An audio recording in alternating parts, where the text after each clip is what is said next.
Assalamualaikum warahmatullahi wabarakatuh. Salam Om Swastiastu, Namo Buddhaya, salam kebajikan untuk kita semua.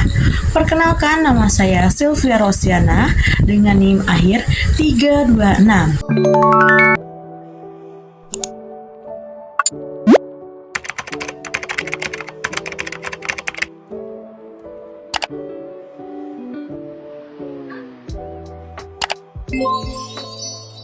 Saya di sini akan mempresentasikan mengenai pelanggaran HAM berat. Namun, sebelum membahas pelanggaran HAM berat, saya akan menjelaskan sedikit terlebih dahulu mengenai pengertian HAM. Menurut Surjono Dirjosisworo, bahwa HAM merupakan hak-hak yang lekat pada setiap manusia sejak lahir, tidak dapat dibatasi, dikurangi, atau diingkari oleh siapapun juga, karena merupakan nilai-nilai dari martabat kemanusiaan setiap individu. Hal tersebut adalah pengertian dari HAM. Selanjutnya, saya akan menjelaskan mengenai pelanggaran HAM berat.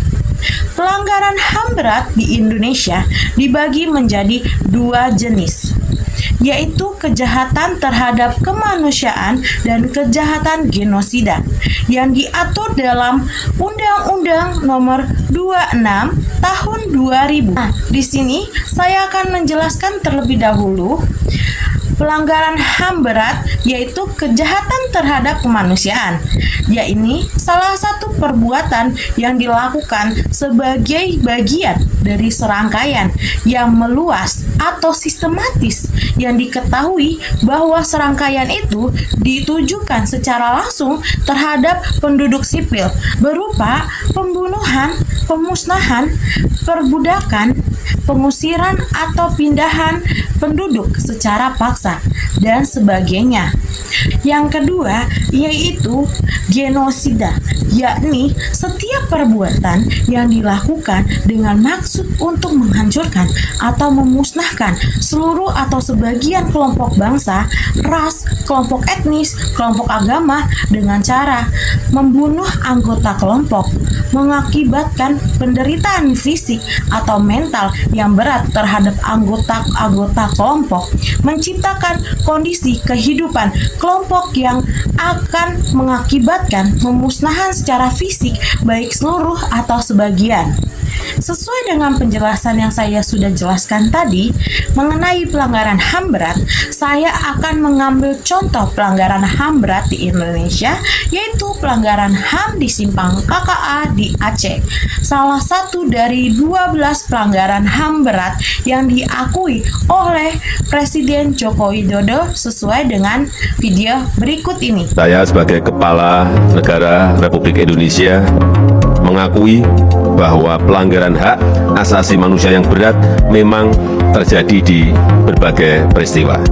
Dan saya sangat menyesalkan terjadinya peristiwa pelanggaran hak asasi manusia yang berat pada yang pertama, peristiwa 1965-1966, dua, peristiwa penembakan misterius 1982-1985, tiga, peristiwa Talangsari, Lampung 1989, empat, peristiwa Rumah Gudong dan Pos Satis di Aceh 1989, yang kelima, peristiwa penghilangan orang secara paksa tahun 1997-1998, enam, peristiwa kerusuhan Mei 1998, tujuh, peristiwa Trisakti dan Semanggi 1 dan 2 1998 dan 1999, 8 peristiwa pembunuhan Dukun Santet 1998-1999, 9 peristiwa Simpang KKA di Aceh tahun 1999, 10 peristiwa Wasior di Papua 2001-2002, 11 peristiwa Wamena Papua di 2003, dan 12 peristiwa Jambu Kapok di Aceh tahun 2023. dengan diakuinya pelanggaran HAM berat yang terjadi di Simpang KKA di Aceh, saya akan menjelaskan terlebih dahulu mengenai kronologi dari pelanggaran HAM berat di Simpang KKA. Berawal dari hilangnya anggota TNI dari Kesatuan Dendudah 001 pada 30 April 1999. Anggota ini diduga menyusup ke acara peringatan 1 Muharram yang sedang diadakan oleh warga desa Cutmurong.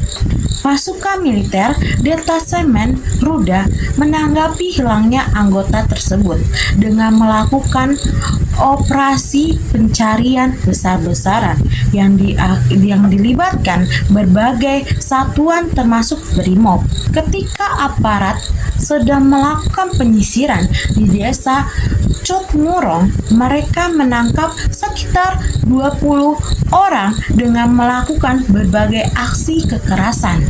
Para korban mengaku dipukul, ditendang, dan diancam oleh aparat. Dengan kejadian hal tersebut, perwakilan dari desa datang ke Komandan TNI untuk bernegosiasi.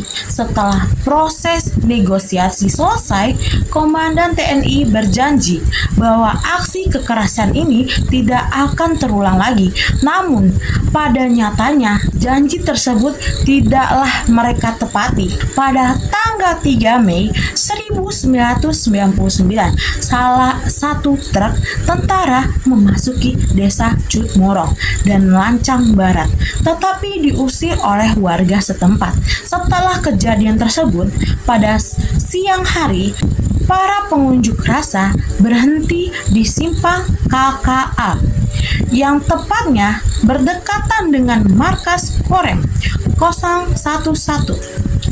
Warga kemudian mengirimkan 5 perwakilannya untuk berdiskusi bersama dengan komandan. Namun, datanglah 2 truk tentara dari arah belakang warga yang sedang mengunjuk rasa. Mereka mulai menembaki kerumunan unjuk rasa. Dari kejadian tersebut, sekitar 46 warga sipil meninggal dunia dan 156 luka tembak dan 10 orang hilang. Dengan terjadinya pelanggaran HAM berat di Simpang KKA di Aceh, penyelesaian kasus pelanggaran HAM sesuai Undang-Undang Nomor 26 Tahun 2000 tentang Pengadilan HAM menyatakan bahwa pelanggaran HAM berat harus diselesaikan dengan cara sistem yudisial, yaitu pengadilan tanpa ada kadaluarsa, serta dikenakan pidana dengan pidana mati atau pidana penjara seumur hidup atau pidana paling lama 25 tahun dan yang paling ringan yaitu 10 tahun. Itulah presentasi dari saya mengenai pelanggaran HAM berat yang terjadi di Indonesia, yang terutama yaitu yang terjadi di Simpang KKA di Aceh. Sekian presentasi dari saya, kurang lebihnya mohon maaf. Wassalamualaikum warahmatullahi wabarakatuh.